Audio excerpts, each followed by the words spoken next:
So now let me tell you why EPO is being doped inside our body. So EPO आपको मालूम चल चुका है, एक हार्मोन है जो कि बॉडी खुद से भी बनाती है, और जब हम उसको बाहर किसी पिल के फॉर्म में या इंजेक्शन के फॉर्म में लेते हैं उसको बोलते हैं एक्सोजेनस EPO।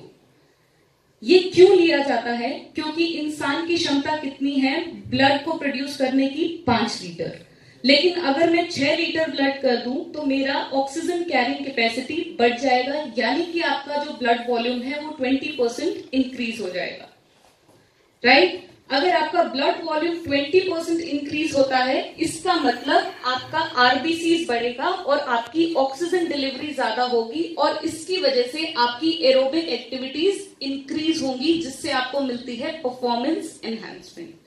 लेकिन प्रॉब्लम ये है कि अगर मैं इंटरनली प्रोड्यूस कर रही हूं दैट इज ओके, लेकिन अगर मैं बाहर से इंजेक्ट करके डाल रही हूं हार्ट के लिए, वो बहुत ज्यादा स्ट्रेसफुल सिचुएशन हो जाती है।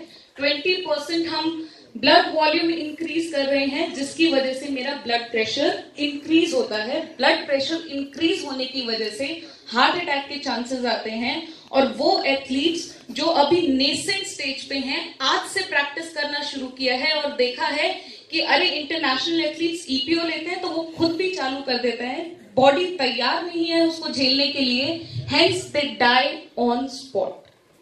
That is the reason why they are getting death.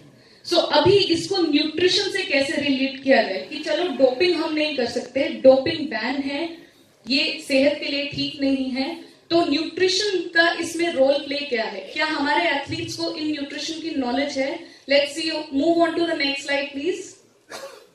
Next slide, next slide, या सो पहले देखो कि आरबीसीज का स्ट्रक्चर क्या होता है।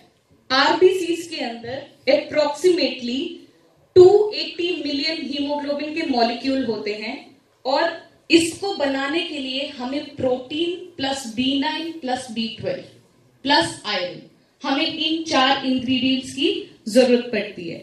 एक हीमोग्लोबिन को बनाने के लिए we would need 141 amino acids of 2 peptide chains, and second is 146 amino acids. Each of these chains is attached to one particular group called heme.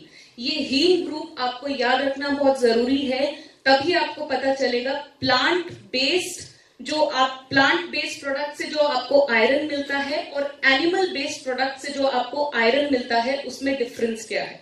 So this heme thing is very important. 1 atom of iron attached to heme, 1 molecule of oxygen is attached to this heme. Can we move on to next slide? Okay. So erythropoietin मैंने आपको बोला था hormone है, और sorry to disturb you, Ms. Nikita. Can you please conclude within 1 minute? Just 2 minutes, okay? Okay. Yeah. So contains 165 amino acids, 165 amino acids, and they need B9 and B12 for the synthesis. तो इनकी deficiency की वजह से हमें anaemia हो सकता है। Anaemia की वजह से हम लोग ढंग से परफॉर्म नहीं कर सकते हैं। क्यों? मेरा ऑक्सीजन डिलीवरी नहीं हो रहा है। Please move on to the next slide. तो प्रोटीन की रिक्वायरमेंट आप देख रहे हैं, ये जो मैंने रेड में किया हुआ है मिथ्योनिन, थ्रियोनिन, ट्रिप्टोफैन